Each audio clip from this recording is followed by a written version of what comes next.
After they had heard the king, they went on their way, and the star they had seen when it rose went ahead of them until it stopped over the pillars where the child was. When they saw the star, they were overjoyed. On coming to the house, they saw the child with his mother Mary, and they bowed down and worshipped him. And they opened their treasures and presented him with gifts of gold, frankincense, and myrrh.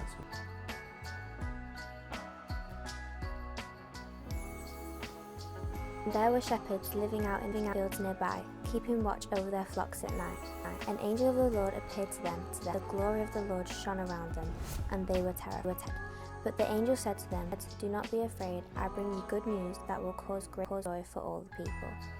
In the town of David, a Saviour has been born to you. He is the Messiah, the Lord. This will be a sign to you.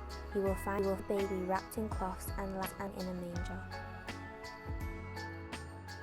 Hello, happy Christmas. I'd love to come and bring you greetings from King's Church this morning.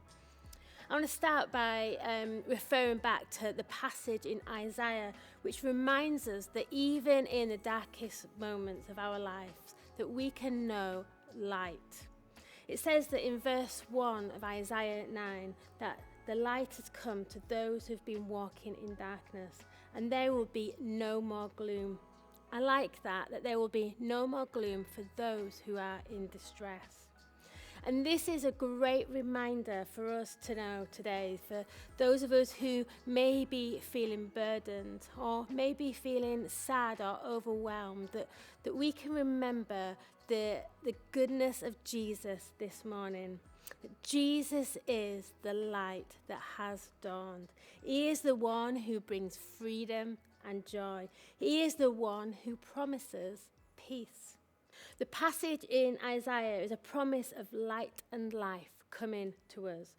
We have that amazing privilege in that promise has been fulfilled today, that we don't have to wait for the promise of Jesus and the light and life to come, because he has already come. God Emmanuel, God is with us.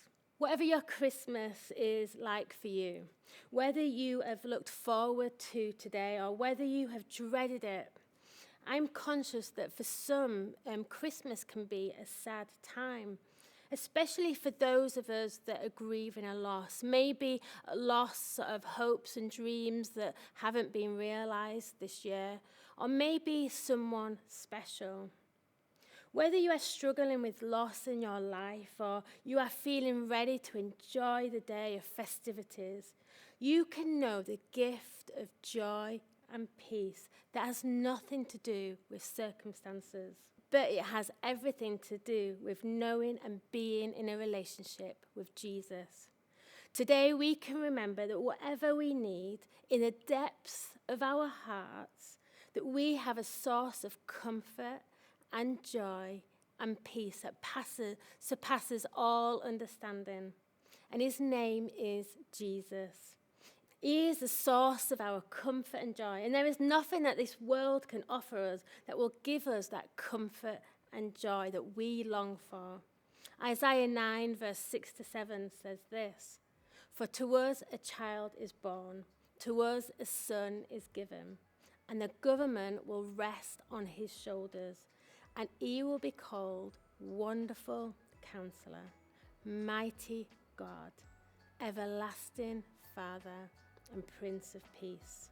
Of the greatness of his government and peace, there will be no end." We can have a relationship with Jesus. And when we do, we discover that he is a wonderful counselor, that he is a mighty God, that he is an everlasting Father and Prince of Peace. May you be blessed this Christmas time, and may you know Jesus in a deep way today. Be blessed and encouraged with all our love from all the pastors of King's Church. God bless you, and Merry Christmas.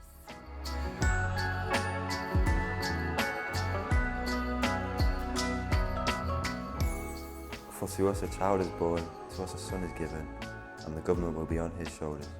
And he will be called Wonderful Counselor, Mighty God, Everlasting Father, Prince of Peace.